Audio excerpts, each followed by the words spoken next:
Well, good evening, everybody, and welcome back to the garage for another Sunday show with me, Andy the Gabby Cabby. I hope everyone's all right. I hope you've all had a great weekend. Looking forward to the week ahead. I'm off to Gatwick at 3 o'clock in the morning, so I'm in for a long haul this evening. But we're starting off in style. We're talking about the election. We're talking about what happened in Runcorn and Helsby, and we'll see where it takes us. As you know, I've done a few videos on this over the course of the week, and here's the thumbnail for one of them.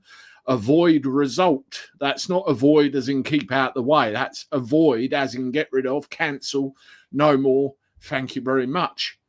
And it got me a little bit of stick from people who were like, oh, you're a sore loser, get over it, there'll be others, blah, blah, blah. And there was a comment here which was along those lines. With regard to the Runcorn election, I genuinely hope it gets thrown out of any court or review. The lunatic putting forward the complaint has absolutely no evidence whatsoever, I beg to differ, and deserves to be charged as much in costs as possible. Well, it's costed just over £6,000 so far. I have never heard of such a pathetic argument or of such a poor case. So, comments like that. And before I bring Graham on, one remark just to show you, which rings very true. Those who vote decide nothing. Those who count the votes decide everything. Joseph Stalin, of all people. Gives you food for thought, that one, doesn't it? Anyway, without further ado, you've seen him before on the channel. We've had a good conversation. We all know he stood in Runcorn and Helsby, where Sarah Poaching, the Reform MP, was returned. Everybody, here is Graham Moore, leader of the English Constitution Party, with his England flags. I love it. I should have bought mine out. Wonderful. How you doing, Graham? I'm doing very well, thank you. We're waiting on this, my friend's boat, because it's been damaged in a storm, so I'm sort of on a working holiday. We're waiting to have it taken out in a gantry crane and then repair the damage, ready for an Atlantic crossing. Okay. Was it bad damage? Yeah, it was pretty badly damaged in a storm. They pulled him in to get him out of the storm, but they pulled him into a marina where the actual marina damaged the boat. So okay. Now we've got to resolve that. So it was supposed to happen last week. They put it off for a week, but it coincided with the High Court saying, can you come back and actually sign this petition, do this, this and this. So I flew back for 3 days and then I've come back because there's a period that I have to wait. Right. So, yeah. Okay. Speaking of petition, I just want to show everybody this tweet that you put on, I think, earlier on in the week. And I've showed this before. The writ is now issued. Yes. Issued today, served tomorrow. Service date is Monday. I changed it slightly. I have an expert witness statement from a member of the Royal Statistics Society with experience of elections, count agents, and myself, plus more. The judge is holding a directions hearing in about 2 weeks. The actual trial date will be set. And the venue, Runcorn and Helsby, the judges travel there. It's a special court. So the outcome, either 1, null and void the election, in which case the whole thing may need to be done again. 2, null and void just the count and order a recount in another shire, independent counters and or machines.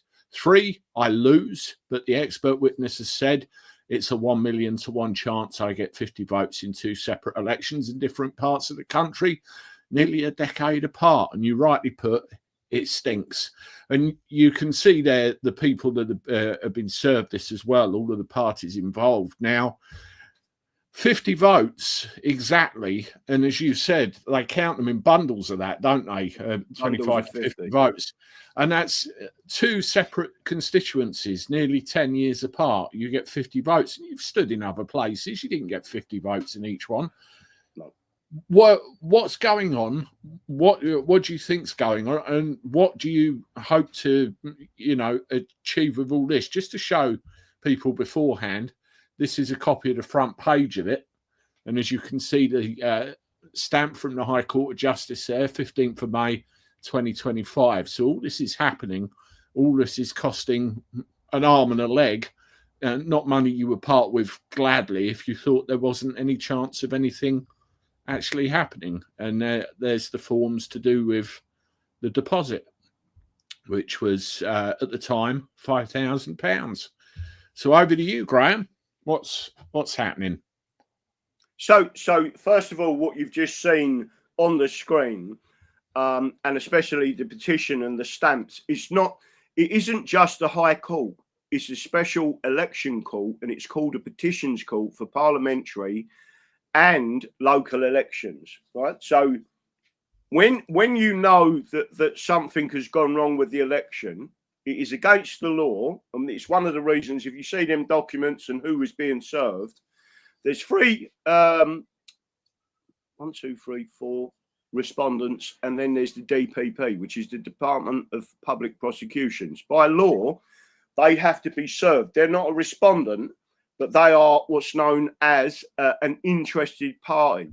So Sarah Perchin, Mark Roberts, I believe it was, Stephen Young, and then there was someone else called Emma. I forgot her name now. What's her name? Guilthorpe. Emma Guilthorpe. Right. So the reason why Emma Guilthorpe's there is because she's the head of the Royal Mail.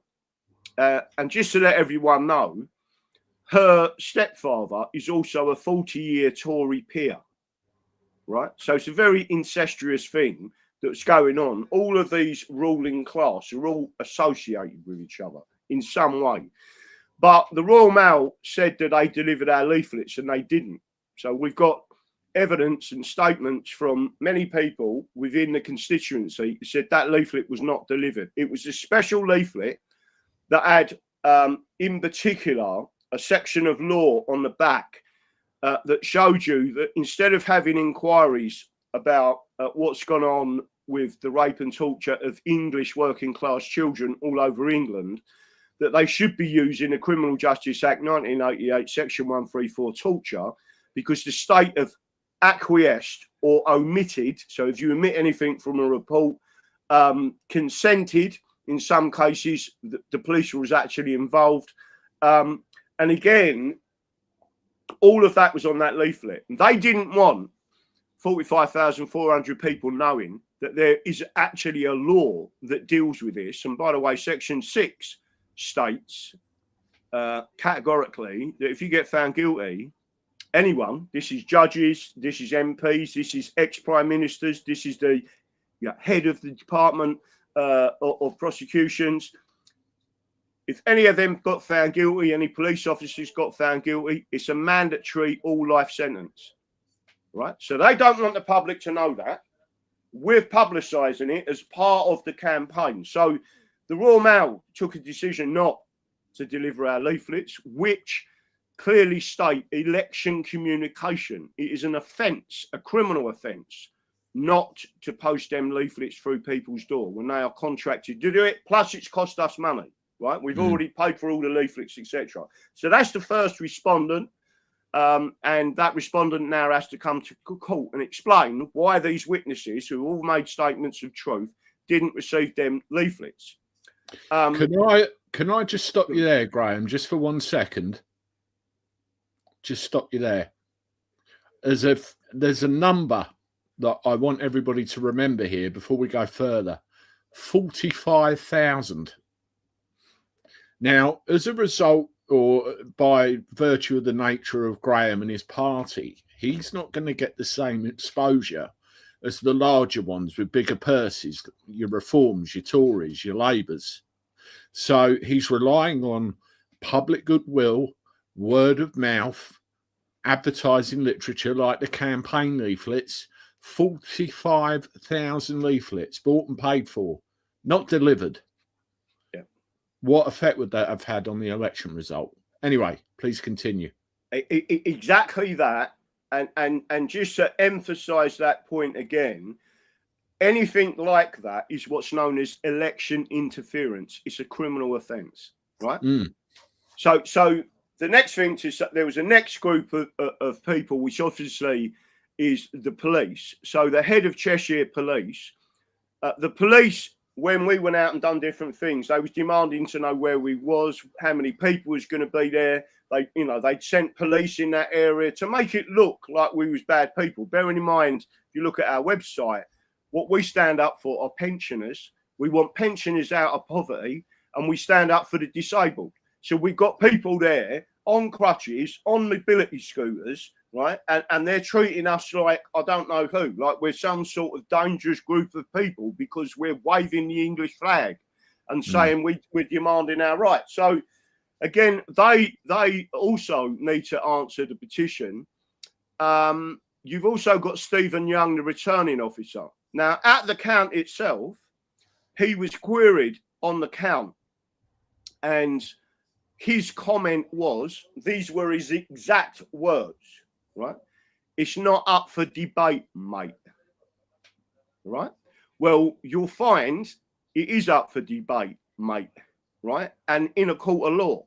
So arrogance of the returning officer, there were, and then you got Sarah Patching. Now, there's something I need to say to everyone about these elections. I mean, you got Billy Howarth, right, on the same night on a local election, actually caught them doing this, right? So they take the bundles out of other parties, and in particular, in the case with Billy Howarth, who's made a statement, by the way, which is now before the High Court, and his videos are going to be before the High Court. So they can see this isn't a one-off. It's in the public interest to hear this case, right?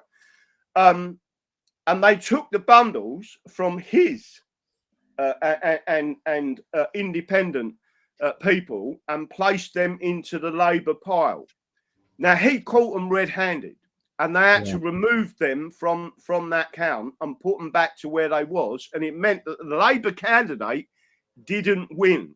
But if them bundles had been left there and Billy Howarth hadn't have had a scream up, right, that Labour candidate would have been put into position, and they would have said, they're the votes for the Labour candidate. Now, the same thing happens at other elections. It happened when we was at Batley and Spend, right? So I witnessed George Galloway. He didn't win it, but he at least comes second. Well, the Conservatives and the Labour Party have got a vested interest in not letting other people beat them, right? There's a particular reason for it, and therefore they cheat. And at Batley and Spend, they've done the same thing. They switched the votes, and they when they've got the piles of them, they put your votes into their votes, and then they count the bundles. Well, they're misrepresenting the opinion of the public. And don't forget, we live in, one, a constitutional monarchy and constitutional governance. But the second and most important thing, we have something called representative democracy.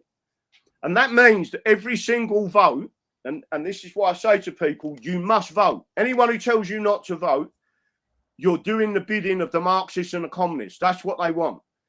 So what happens in these situations is you get groups of people, mainly in Labour-run councils, where they are acquiescing at best, right? And at worst, they're actively participating in the fraud. And the reason for that is because they're Labour. And they've got this indoctrinated view that they can do anything they like as long as they win because they're socialists. And that's how they win. And what they do, this is systemic throughout the country. So if anyone out there believes that Labour shouldn't be, and everyone thinks, how did that happen? Well, we're showing you how it happened. And the reason why this case is so important is because if this goes to, and I believe it will, a full independent recount, it will show you who cheated, because it will show you who the biggest loser was. And the biggest loser was the Labour Party. And that will call into question the general election of 2024. And it highly likely could lead to the government literally collapsing, because what we're going to say is, so in all these places, have you done the same thing? Because if you have, and it looks like it's systemic, right? I've seen it before, Our own counting agents have said, listen, we had more. So let me just make sure your audience is aware of this. They give me 50 votes and they're bundled in 50. They've done the same thing in Tooting. Exactly 50 votes. The votes are bundled in 50. Here's the absolute kicker for this. And people really do need to understand what's going on.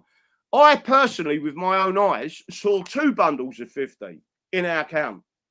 And loose. So I've estimated 16, I can't know exactly, but I've estimated 16 votes. So where did the 66 votes go?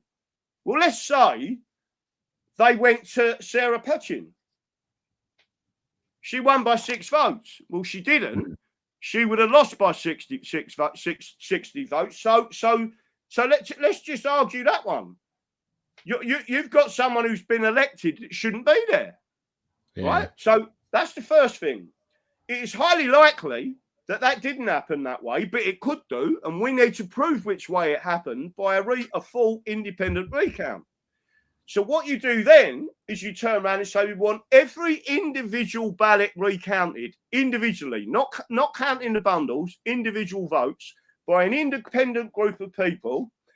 And what you'll see, in my opinion, is a vote count for the English Constitution Party in excess of 1,000 votes, and which you have had before in another election. Absolutely, in Chorley, in the general election, I got 1,007 votes. So what I'm trying to say to people is, them votes went somewhere. Where did they go? And it's highly likely because it was a punishment election. Don't forget the Labour candidate who resigned beat up a constituent. The people were angry. They was angry that on appeal, he got out after 2 days, when we've got people languishing in prison for a tweet, right? And this guy's battered someone, right? So that's the first part of it.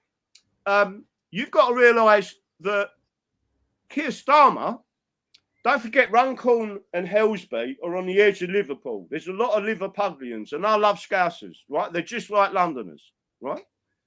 And just to make sure everyone's aware of this, Keir Starmer travelled up to Liverpool a week before the election, and I won't say it, but he actually said, and there's a recording of this, you can go and listen to the recording, he said, I effing hate Liverpool.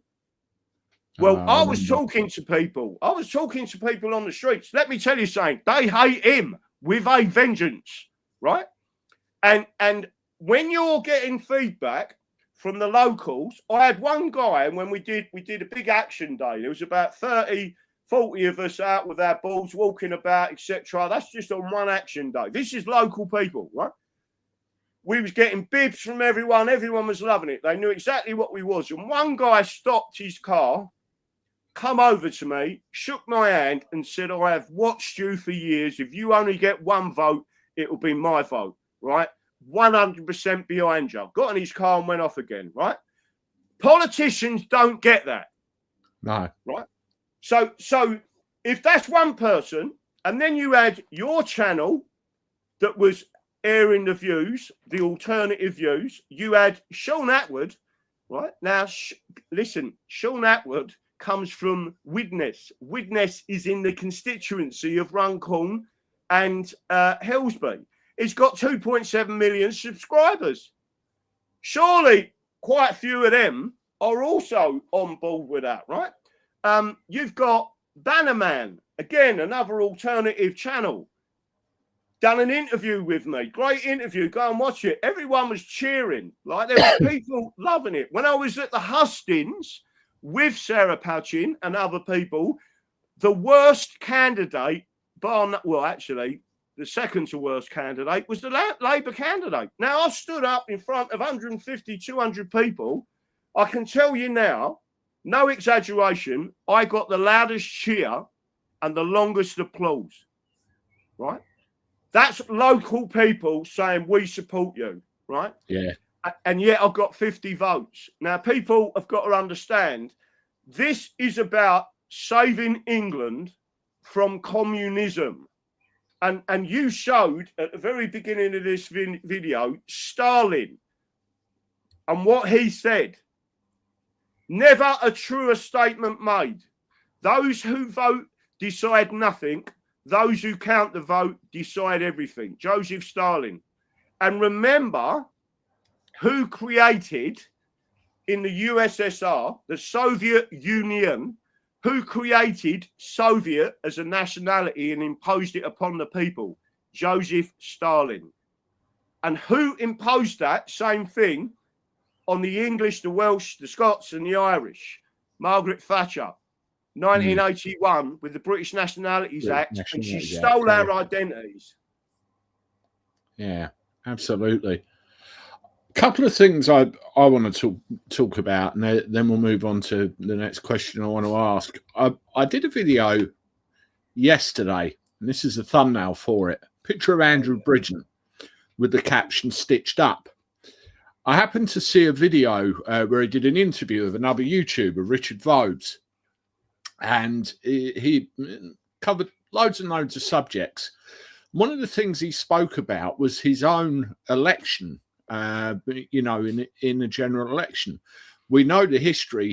He stood up and he's raised some very important points in the House of Commons, which we all need discussing. I'm not going to mention them on this channel because they're the types of things that can get you, you know, off. But the point of it is what happened to him in the election as a result. 3% of the vote is all he got, as you know, that time round. Whereas the last 14 years, I think, pretty consistently, over 60% of the vote he's been returned with every time, and he's gone from that down to 3. And he's asking some very interesting questions of those in power, and all of a sudden he's out on his arse. And I thought, that's a very interesting one to cover before I talk to Graham. Now, if we go to, I was just looking this up, Runcorn and Helsby. There's a picture there. I was just doing it on my phone. There's the map of the place. And there's a very important figure here. As of 2023, size of the electorate is 70,950. That's as of 2023. Now, the point is, that's how many people are registered to vote, isn't it? How many of those people actually get off their arse and vote? Yeah. And then how many out of those people had their vote counted correctly for the person that they voted for? It's beginning to appear not only in Runcorn and Helsby, but other places. We've got a major problem. Now, I've had people come out and say, oh, you know, Graham needs to, excuse my language, fuck off, because he'll just let Labour in by the back door, or you know, comments of that ilk. Now, I've had private conversations with Graham. I've seen the witness statements to which he refers. We can't, for, I hope, obvious reasons, show them in public. But there are details in those witness statements which prove beyond a shadow of a doubt this needs looking at. Now, be under no illusion, Graham, his chances of winning in that election were probably more or less not fantastic compared with the others with bigger purse strings. So a recount because I'm sore that I've lost is bullshit. That's not what it's about. Now, let's say there is a recount, Graham. What do you think would happen as a result of a recount? Do you think Reform still, Labour, Tory? What do you think would happen? So that's a great question, and it's a great statement you just made. This isn't about me winning an election. It's about the electoral process not being corrupted by Marxists. And unless we stand up for this and show people what's going, someone's got to be shown what's going on. Well, the political parties are protecting that system because it's the Uni Party are protecting themselves. And don't forget, it's a business. Remember, the SNP get 1.3 million a year from your tax money. That Sinn Féin get £250,000 a year from your tax money. It's a business to them. It ain't a business to me. It's about my country and it's about my people. So for me, there's a different reason to stand in election. But let me just, before I get back to your actual question, you mentioned Andrew Bridgen And an important part of that is, I believe, everyone in the council who is in a particular team, right, and the election team are an office that work together, and they have all the counters, and they work as a team. There's something, anyone out there who knows anything about security, there's something called conditioning, right? And let's say in a prison system, you swap certain prison officers on high security wings once every 2 weeks. So the prisoners can't condition and corrupt the prison officers, right? So they keep a turnover of them people so no corruption happens. With the election teams, that doesn't happen, right? So if there's groups of people in there that are conditioning them and they're working to achieve their goal, which is the Labour Party, for example, but in the case of Andrew Briston, unless I'm mistaken, and I'm just giving a point here, the whole team in that election, in that council, resigned before the election, right? So that tells you something serious has gone on, right? And they've put a new team in there, and the next thing you know, he gets 3%, right? Now, look at the contrast of someone leaving a major political party, right, and standing as an independent. Jeremy Corbyn. Yeah. Right? See the difference? He got re-elected because the mindset of the people is Jeremy's going back in that because he's a communist, right? And I'm not disparaging. I like Jeremy Corbyn because he's honest, right? He actually, when he got elected leader, he went down the pub with all his pals. They rose the red flag in the pub and they said, keep the red flag flying. He's telling you he's a communist. Marxists don't do that. Marxists don't declare who and what they are. We can see what they're doing, and we're trying to warn the public. And we're trying to warn the establishment this is a communist takeover of England, right? And there's various elements to that. So getting back to your original question, and it is really important that you understand this, my personal belief, and it's an opinion because we can't prove anything until there is a recount, and that's why the DPP are also served with the paperwork, because they're an interested party for the prosecution, right? So what a full independent recount will prove, who is the real winner? I believe it to be Sarah Palchin and Reform. Whether I agree with their politics or not is not relevant to me.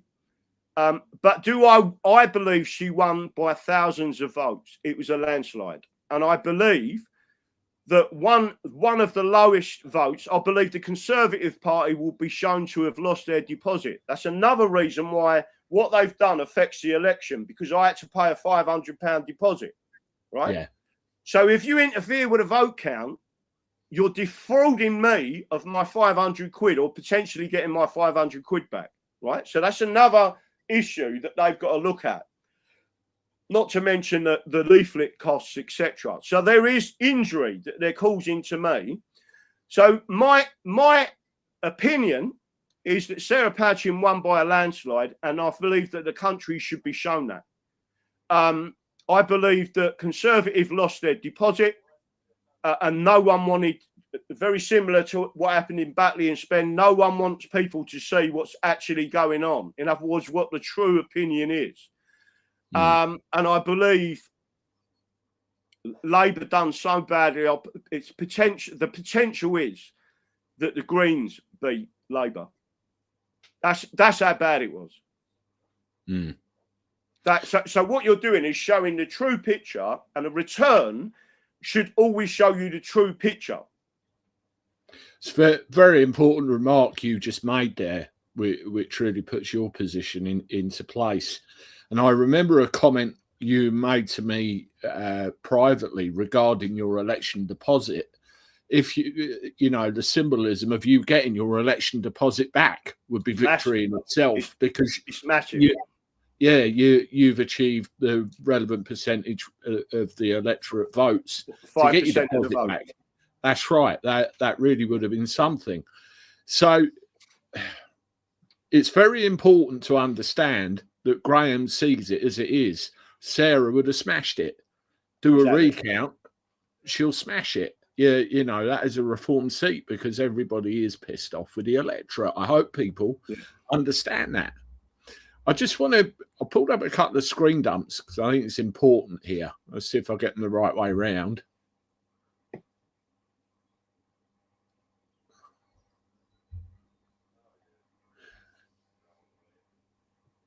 Yeah, there you go. There's the Runcorn and Helsby by-election results. You see Graham at the bottom. 50. Yeah. 50 votes. And if you were to pull up Tooting again, there'd be 50 votes.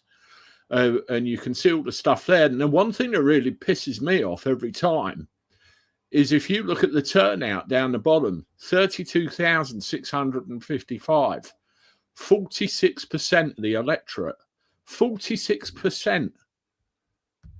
Where was everybody else? That's like 50, over 50% of the electorate. AWOL, gone missing, didn't come and vote. This is why we get it happening again and again and again and again over the years. People are completely disenfranchised. They need to get their asses out and vote. But they're disenfranchised because of this election fraud. So the people who was coming out and voting, if their votes are being put into another pile, I understand the disenfranchisement. That them people listening to this should get, the only way you're going to win is by voting. That's why Trump kept saying, get out and vote. Because if you overwhelm the system with your votes, if you overwhelm the system, they can't cheat. It becomes very difficult to cheat, right? So that's the first thing to remember. That's really what you're looking at doing. But again, when you look at the Tooting one, and don't forget they count the bundles in 50s. It's just blatantly obvious. And then for a Royal Society of Statistical Analysis to step in and do a full witness statement, right? Where I think I sent you that witness statement where he basically says it's 1,000 to 1. It's not 40,000 to 1, which is what I said it was on an odds an election. He said it's 1,000 to 1, and there was various reasons, and he showed the reasons. I'm just seeing if I can find the Tooting one. Bear with me a second. I should have uploaded these before. It just sprung to my mind. No worries. No, that's that one again. I think it's the one next to it. I've got a folder on my PC called Screen Dumps where I've just got everything from every live. I'll just wave the English flag while you're getting ready, son. There you go. Got it. And you can see on here, English Democrat in that year, Graham Moore, 50 votes, Tooting by-election, won by Rosina Allen Khan. Now, again, you look at the turnout, 42%. Yeah. Pathetic. So, as well as two elections, two different constituencies, 10 years apart. Pathetic. But turnout. But it now calls that election into question. Yeah. Because of the bang on 50. In other words, did they do the same thing and was putting the polls into hers and then she got elected?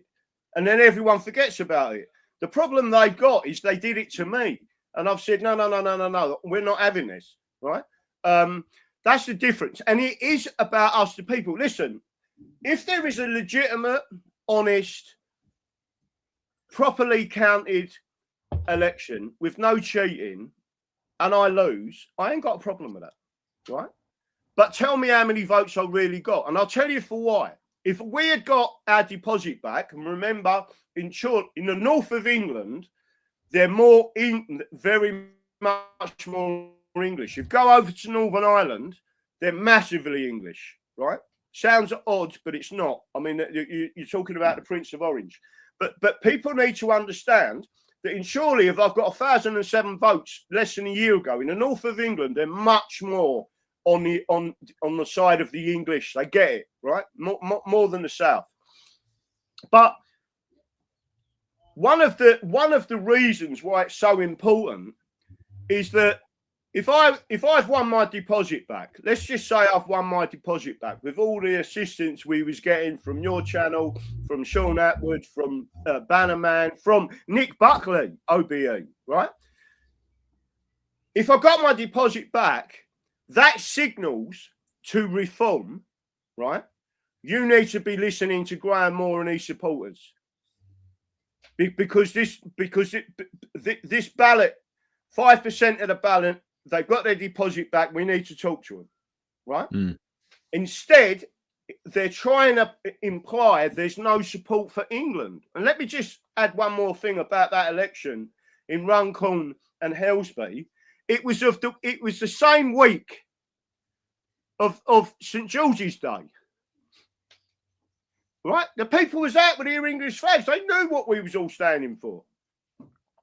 It's just a different. It's just for them to do what they've done. They are blatantly sticking their middle finger up at the electorate.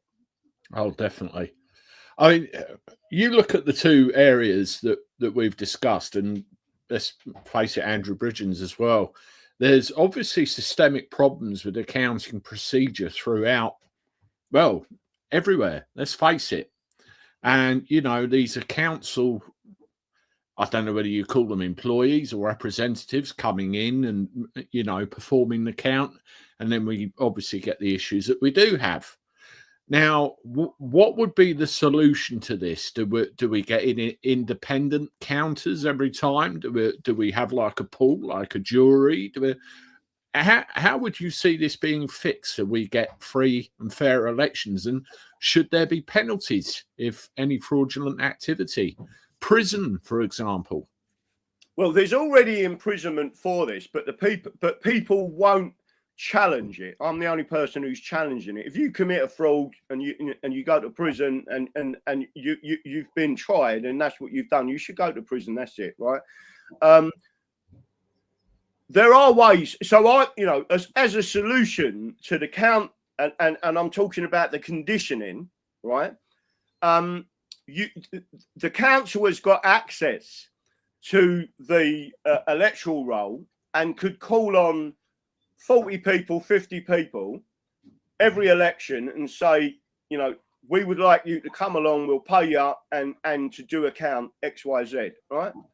And that way you don't get any conditioning. The people will go in there, they read a bit of paper and it warns them, if it is found that you deliberately put piles of votes into someone else's pile, it's highly likely that you're going to go to prison for up to a life term.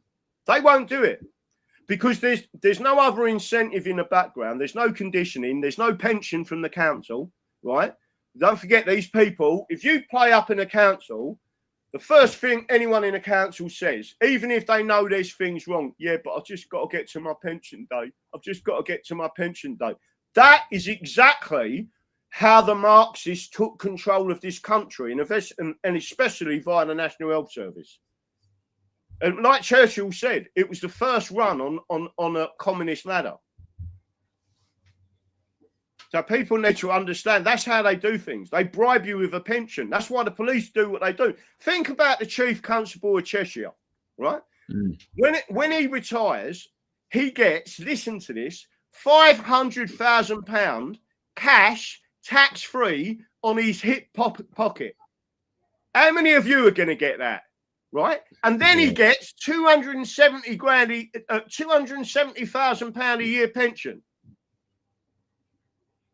So what you've got is systemic corruption from a socialist system. That's not the way that England used to operate. Yeah, all run by money. It is all run by money, and the bribe is the pension.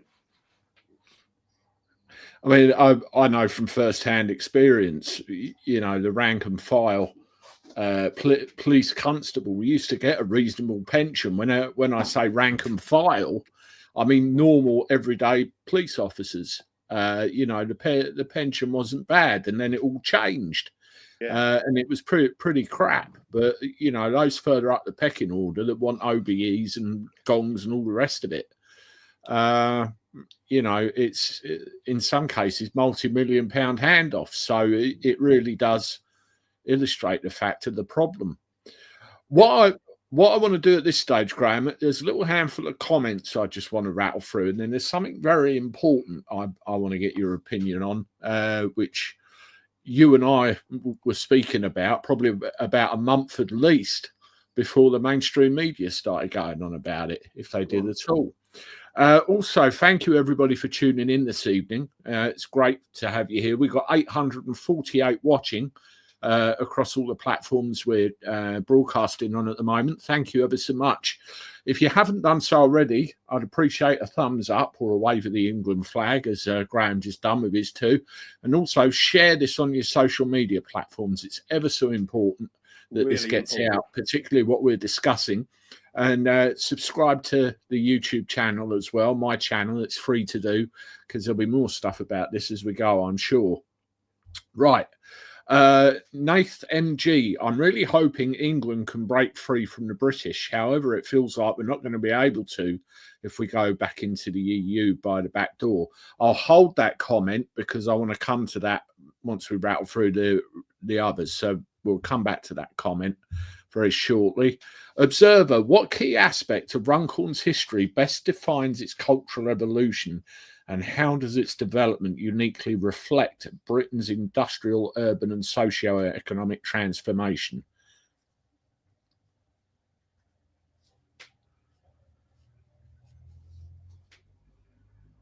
Would you want me to answer that?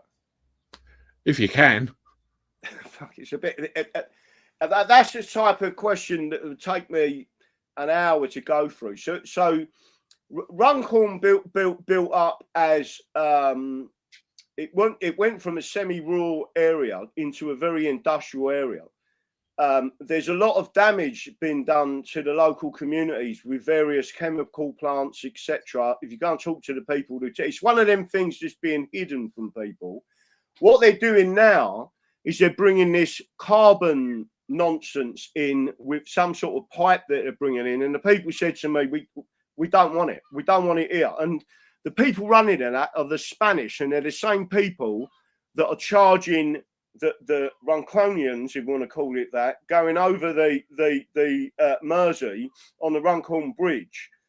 The same Spanish company that operates the Dartford Tunnel and the Dartford Bridge and the Liverpool Link Tunnel, it's all going back to a Spanish-operated company.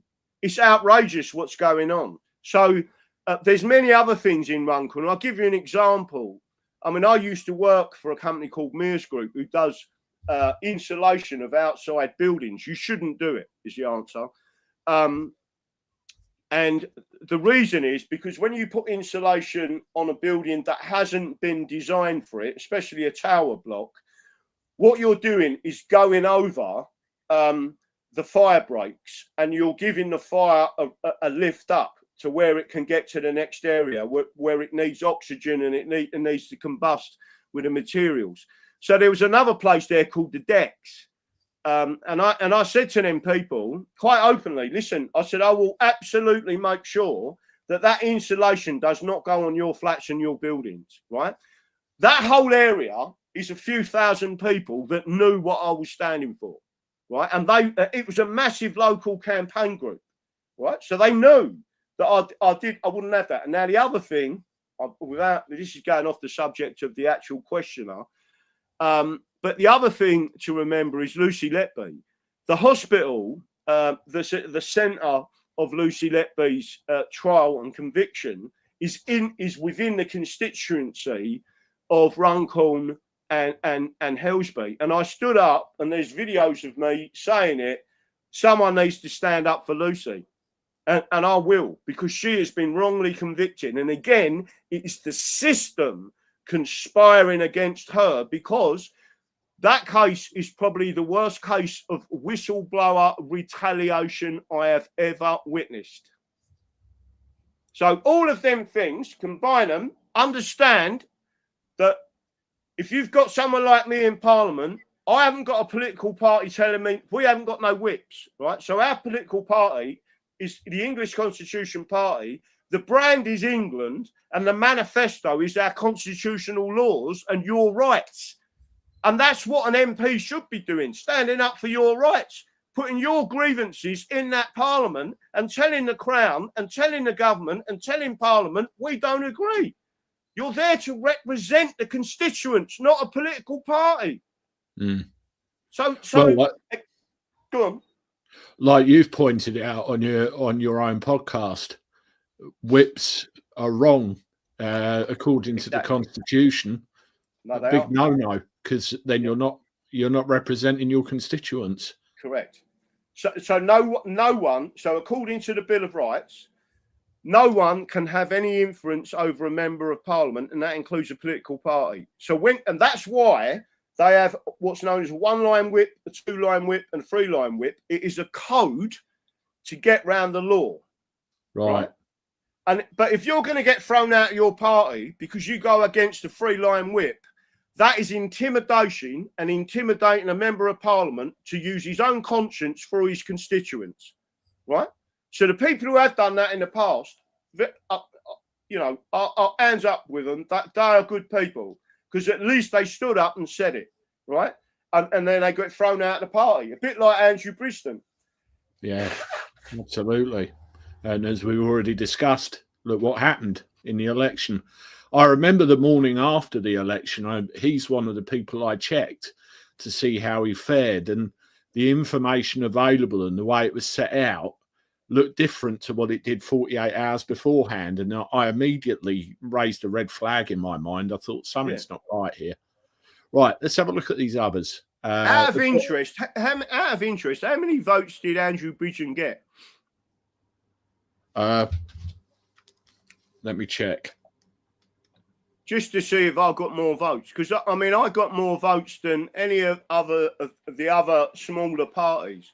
Like David Curtin, for example, I can't remember how many he got. He got something like 500 or 600, maybe 700. I don't want to disparage him. I quite like David Curtin, but I got the most votes. If I got more votes in Chorley than Andrew Briston did in his own constituency, that tells you something serious happened in that constituency. I've got it. Andrew Bridgen, 1,568 votes, and that was a 3.2% share of the turnout. And it was a Labour MP returned, Amanda Happ, 34.7%, 16,800 votes. There you go. Right, Observer, what does the future hold for Royal Mail, and how might it adapt to changing demands in the digital age and evolving postal landscape? I suppose there's a big problem, isn't there, with what happened with you, for example, all these leaflets just not delivered. So corporations need to be held accountable, and just to make sure people understand this, corporations can be held accountable because it is the CEO, the CFOs, and the board individually that are responsible. And especially in a corporate environment, you have someone called a company secretary. They are legally responsible for any misconduct of the company. So again, if you go back in history, and even recent history, for example, anyone who works on a building site should know this. You can get the executive come down, a health and safety executive, and they can charge and prosecute the director of the company if there's a death on the site, right? So people need to understand it's not the law that's the problem at the moment. It's the non-enforcement of the law. And the reason they're getting away with that is because people are not voting. So if you vote for someone that actually stands for the rule of law, right? It seems pretty obvious they're going to go, hang on a minute, these people are going to start challenging us. And you say, yeah, that's right, because we want the law enforced. There isn't one law for us and one law for you. It is about the law is equal to everyone. And that's not happening at the moment. But going back to the Royal Mail, Emma Gilthorpe, again, her stepfather is a 40-year peer of the Conservative Party. He had senior positions in the Conservative Party. He was an elected member of Parliament. He's now in the House of Lords.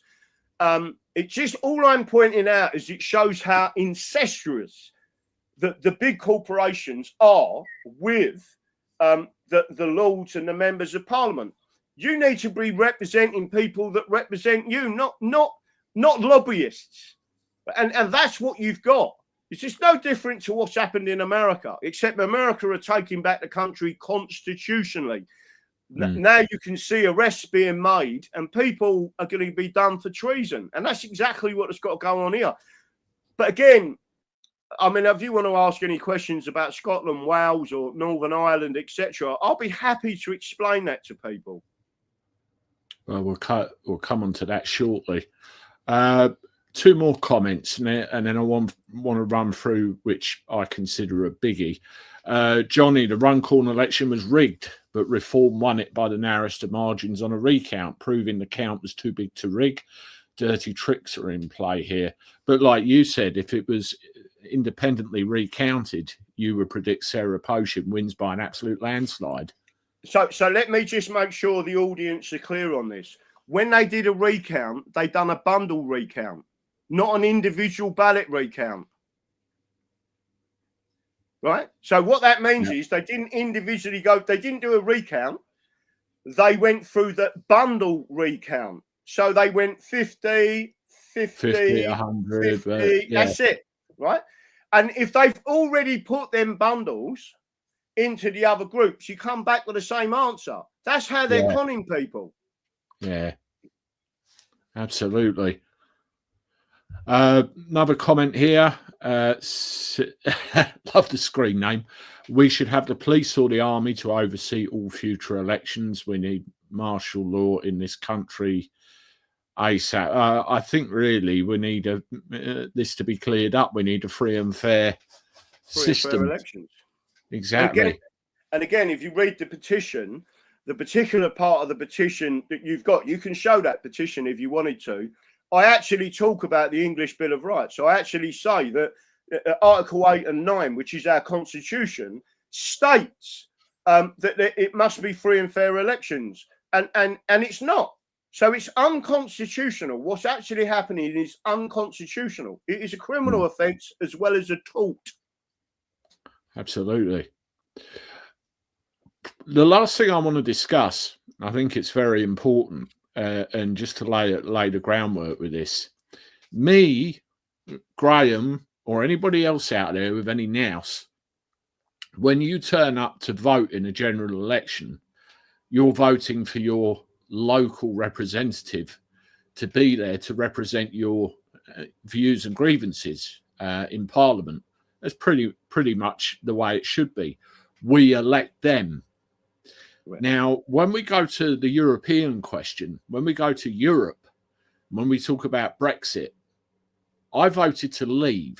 Now, the reason I voted to leave, you look at the EU, it's yet another example, like the United Kingdom, of a political union made up of countries within some ex-Soviet countries, in the case of the EU.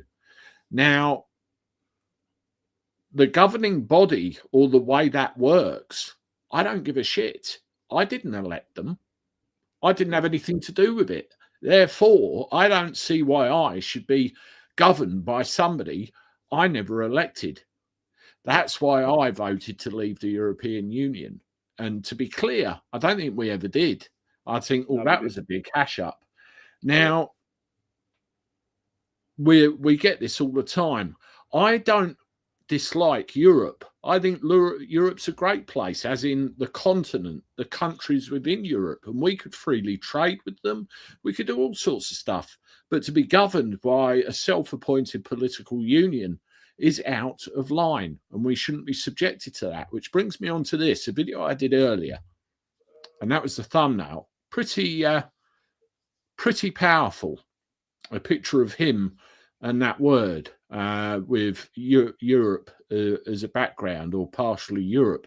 Now, the reason I put that, and the likes of Graham and I were talking about this a month ago, something is going to be happening tomorrow with regard to our military, our intelligence services, and all of those other apparatus. We're going to find that we no longer have the control of those that we once had. It's going to come under the auspices of Brussels. thereby will end up, I suppose you could call it a paper tiger, you know, a bear with no teeth. Exactly. Our military has been, it feels like, purposely degraded over the years to the point we can't bloody defend ourselves. We're in the shit. And now we get things like this. And we know Starmer is an arch Europhile. He wants to be back in there with the boys, the girls. He wants to be part of the big European club. He never wanted the referendum in the first place. He never wanted us to leave. He never wanted any of that. And he spent the whole time trying to undo it. Now, what position does that leave us in as a country if and particularly the consequences for Starmer, if this happens? And what's the solution? What do you have to say, Graham? Well, to be fair, there is only one solution. There is only one solution to what we found ourselves in now. So let me just make sure everyone's aware of this.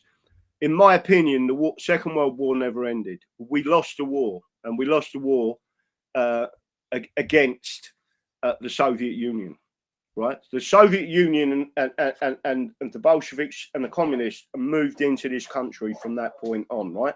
You could actually, I can go back and show you through history everything that was done.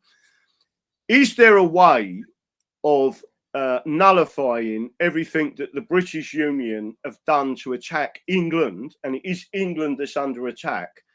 And the answer is yes. Void, not repeal, the Acts of Union. Even Ben, Halib, is it? Habib, yeah. Yeah, he made a video the other day, and he basically said that Northern Ireland has now. So he made a couple of mistakes in the video. He talks about the Irish Sea border. It's not the Irish Sea. It's the St. George's Channel. It was always called the St. George's Channel, right? Even Google will identify it as the St. George's Channel if you have a look. Right. So again, what's happening is it's an attack on England, right? The only way that you can reaffirm England as a nation, a country, and don't forget we've been a country for 1,100 years. The Union's only been in place just over 300 years, and within 70 years of actually coming into existence, they attacked English dominions in America, right? So what you've got to understand is when you void the Acts of Union, you void every authority of the British Parliament since 1707. All of it, right? You go back to a people's reset of the Glorious Revolution. That doesn't mean you're going around in horse and carts like these idiots communists say, right?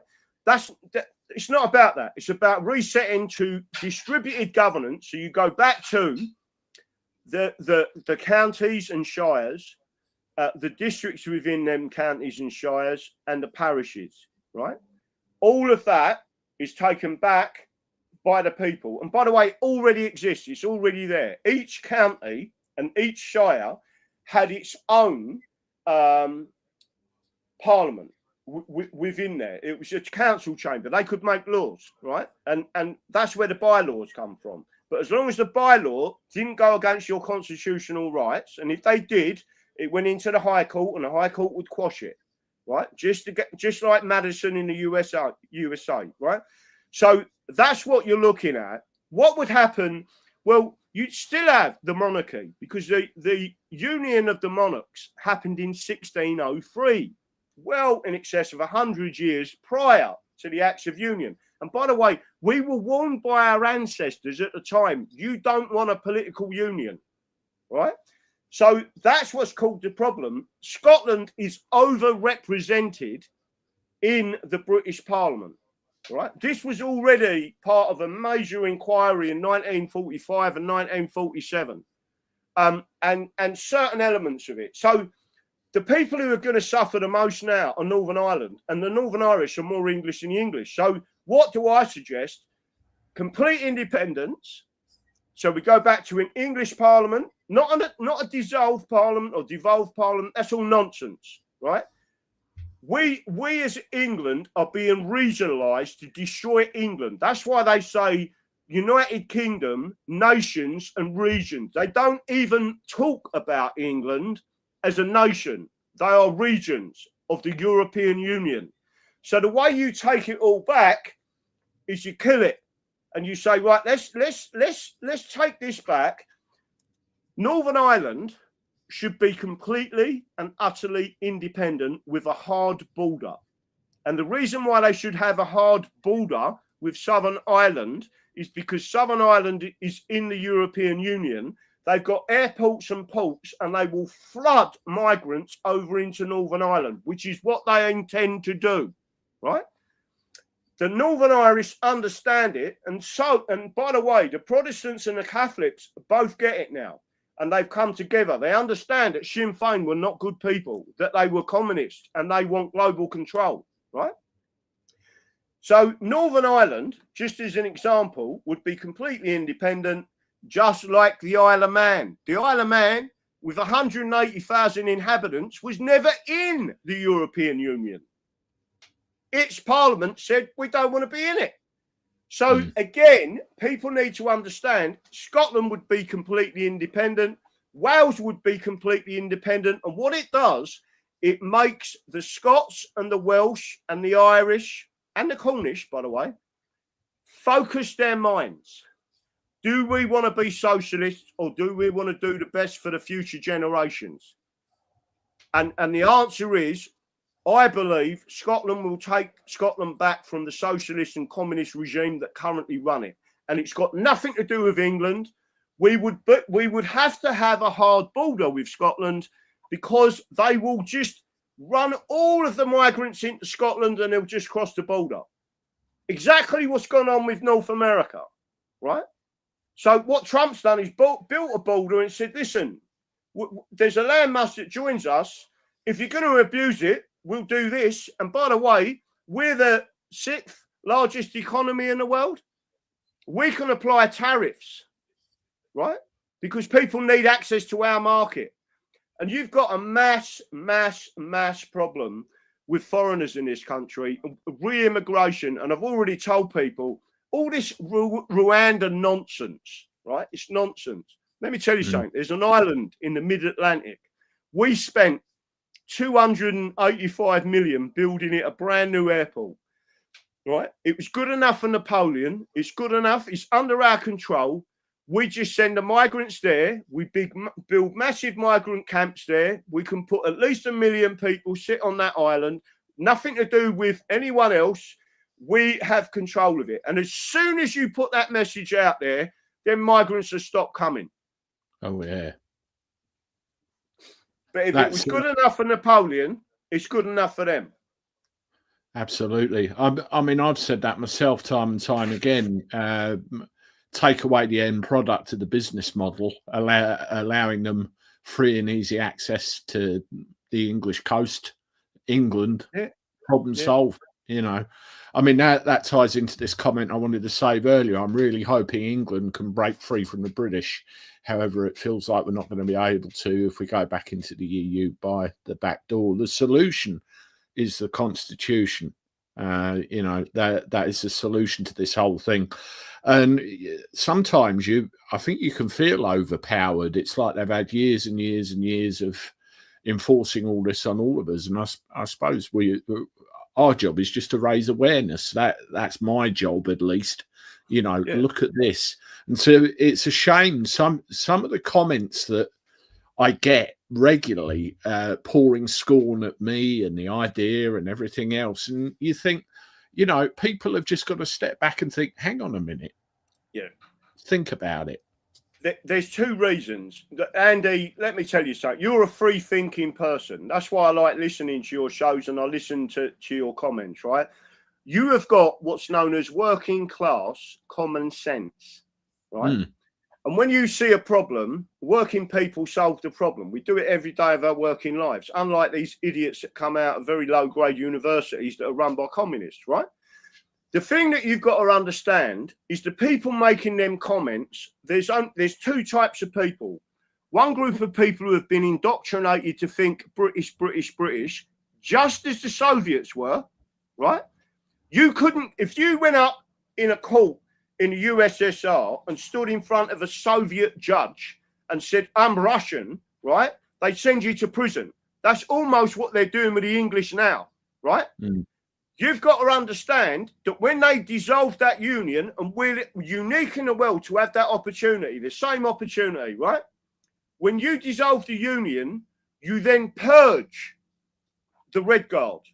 That's exactly what they did in the USSR. When they dissolved it, Putin and others, well, not straight away because there was a bit of a fluctuation with organised crime, but we're more advanced than that. And we've also learnt the lessons from Russia, right? They would assist us and say, you need to do that, and that, right? Bosh, straight in, you purge the judges, you purge the police, you purge all of our education system of these Marxists and communists. It doesn't take long. Within 18 months, this country will be rocking. And when I say rocking, I mean everyone will have a job, everyone will have this, everyone will have that. We can solve the pension crisis, and I'm talking about getting pensioners and disabled out of poverty, right? It's no good having people with billions in the bank who have robbed that money off of us. And I'm not a communist, Andy, right? I'm not a fascist. I'm not a communist. I'm an Englishman. It's about being fair. And this is not fair dealing. That's all it's about. So how do you solve the problem? Void the Acts of Union. We've got a whole plan for it. It's so simple. There's one thing I've noticed recently, particularly on X. There's more and more people talking about how pissed off the Scots are, you know, with the Union and the UK and everything else. And I remember a comment you made with regard to Brexit. You know, if Nigel Farage was that concerned, he should have gone up to Scotland and convinced them to declare their independence. That would void the Acts of Union overnight. Yeah. You know, it can come from anywhere, and it's definitely the more people need to look and bloody well wake up. Bloody well wake up. Farage isn't what people think he is. I can tell you that now. 100%. I've had stick for saying it on this channel, and to be quite honest, let them give me stick. But I live in an area, you know, where he's come through. I've seen the Farage effect firsthand, so I know what it's all about. Is it a means to an end? Will they get in? Will they make a complete hashish of it, and people will finally realise, hang on a minute, we need to do something real here, or do we need to push that aside? That's not going to work. It's very fluid times in people's political thinking. I think there's a lot of desperation out there. There really is. So remember, get back to your original what I originally said. There's two types of people that cheer on the enemy, which is the British Union. Right? Don't forget they're only 20%, 19% of the population. They're a minority. Right? Half of them are foreigners. Right? There's two types of people that support that: the indoctrinated, because the state is indoctrinated their mind. I'm British. I'm British. I'm British. And the second type of person is a Marxist. Right, because that's exactly what they need. They can't operate without the political union, right? It's what they use to control. And the third thing I'll say to people is remember what the English Constitution states and the Acts of Settlement 1701. Before we had a British Parliament, what did it say? You can only be a member of Parliament or a House of Lords or a police officer or army or any position of profit if you were born of English parents. Right, that's how you keep control of your culture, and they knew that, and that was in our constitution. Now I want to make sure everyone's aware of this. This isn't a racial thing, right? If a Scot commits an offence in England, he should be banished from England, never come back. Yeah, if a Welshman does, but let me tell you something, it's reciprocal. If I was to go to Scotland and commit an offence, I would expect them to banish me from their country and you're never coming back. Yeah. But it's not racial. We're the same race. But it's about culture. And it's about the rule of law. We used to live in a high trust society. We need to go back to that. Well, I've said before, you know, if I go to another country, let's take South Africa for example. I went there 20 years ago, but I go to another country. I try and respect the culture. I obey the laws. I behave myself because I expect there to be consequences if I don't, including getting slung out. You know, it's not rocket science, is it? No, not rocket science at all. And that's all we're about. And we're about liberty, freedom, and going back to England, looking after the English. And you must remember the type of person I am. There's an old saying about the man who plants an oak tree at 90 years old, knowing that he will never receive the benefit of the shade from that tree, but he's thinking about the future generations. And that's exactly what we're doing. We are the generation that's about to extinguish the eternal flame of freedom. And we must not be that generation. We must stand up for England. You know, you see all these demonstrations going off all over England at the moment, and they're still waving. You're seeing loads more English flags, right? Dump the Union flag and pick up the England flag, the Scottish flag, the Welsh flag, the Northern Irish flag, and the Cornish flag. We're about self-determination, the #1 human right in the world. Exactly what the globalists don't want. We are their opposition. Here, here.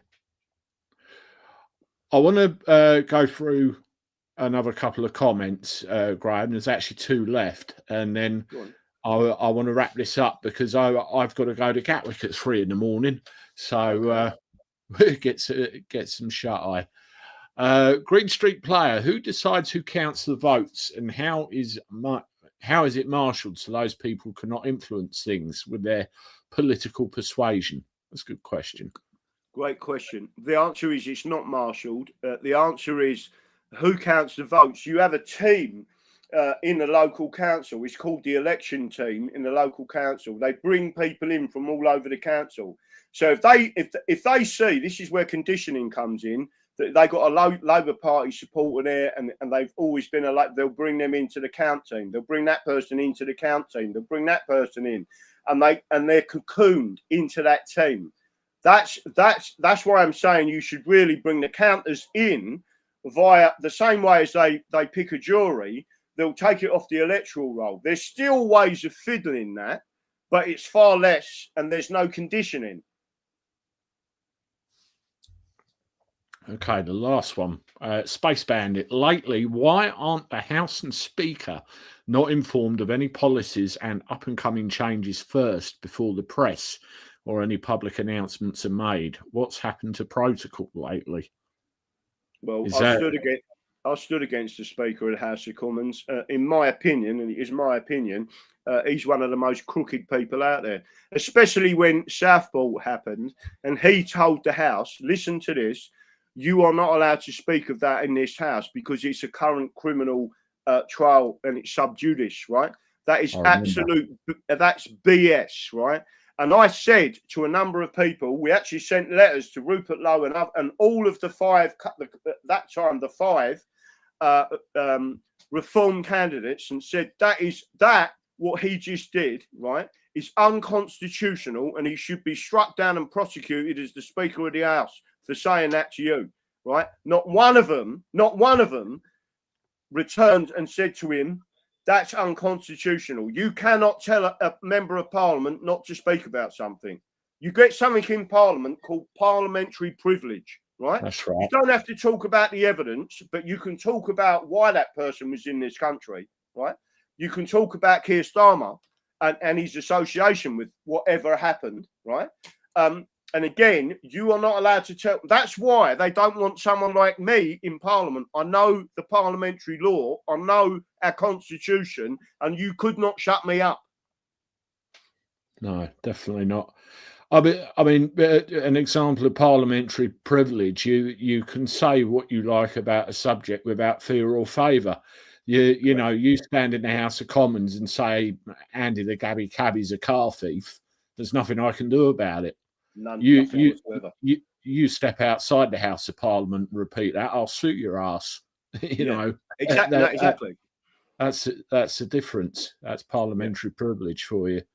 So imagine giving someone like me parliamentary privilege. Oh God, it'd be your maiden speech I'd love to tune into. Trust me, you will see a maiden speech like no other. Not since Cromwell. Absolutely. Right, I want to finish this up.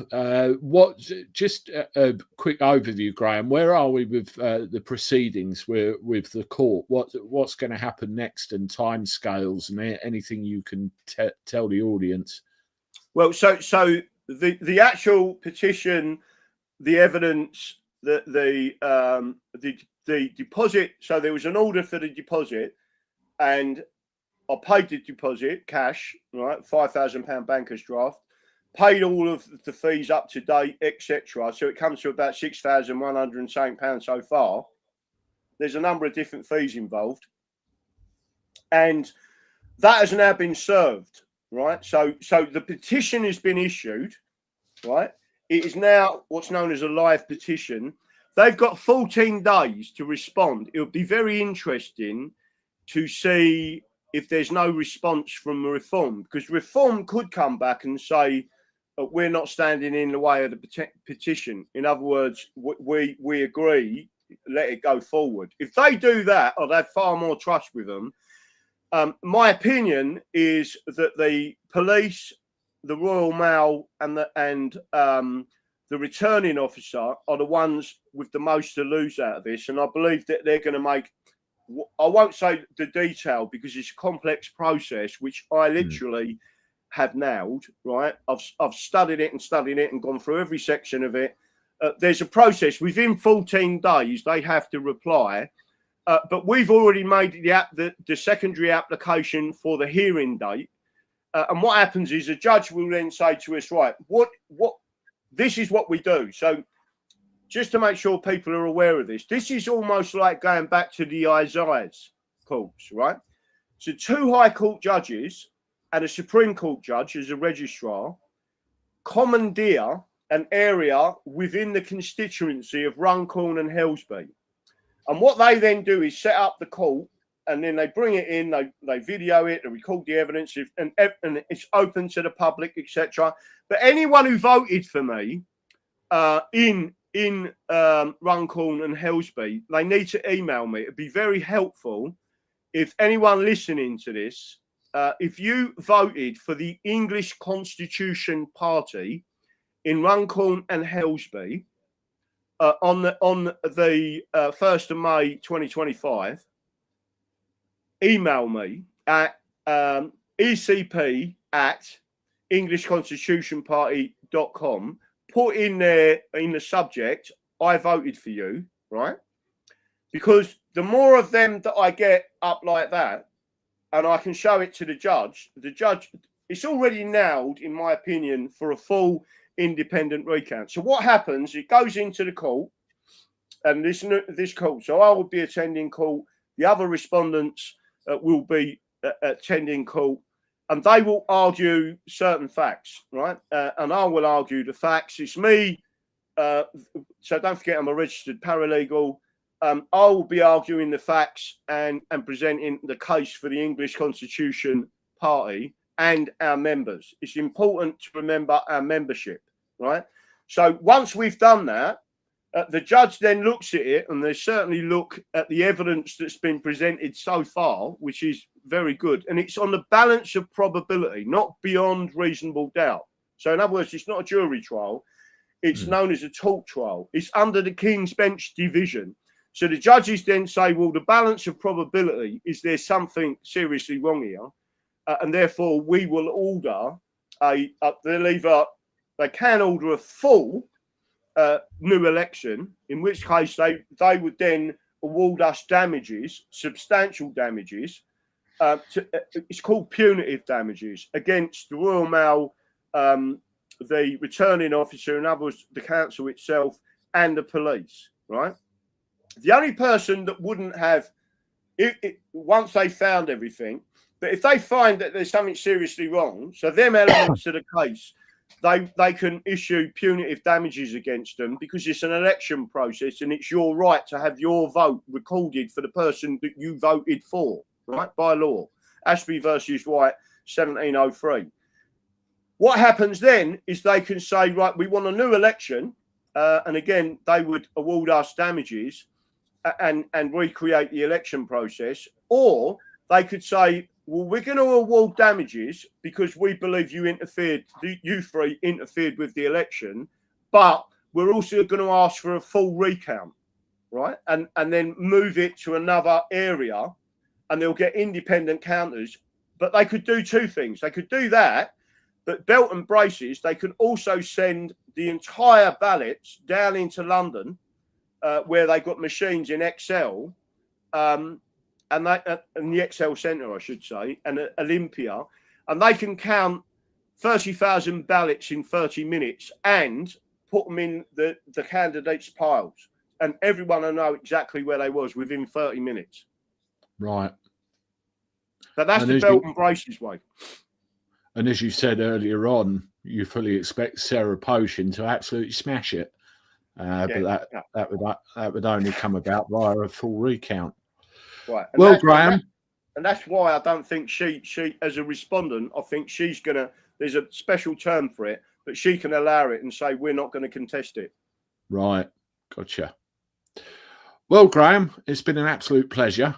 Thank you for coming on again. I hope that's definitely that's informed everybody of, you know, a bit more of a clearer picture of what's going on and where we are. And there's certainly a lot more to this than just sour grapes or loser. You need to open your mind to you know, the bigger picture with this. There are major problems in this country, and the lid needs blowing off of it, definitely. Yeah. Just as a final thing, can I ask once again, can everybody give us a thumbs up on the stream now? It helps. Share it around. Please, if you're on social media, we're broadcasting to Facebook, X, and YouTube live at the moment.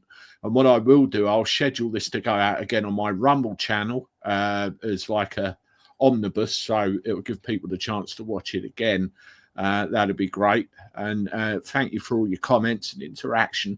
And I just want to finish with a saying: if not us, who? If not now, when?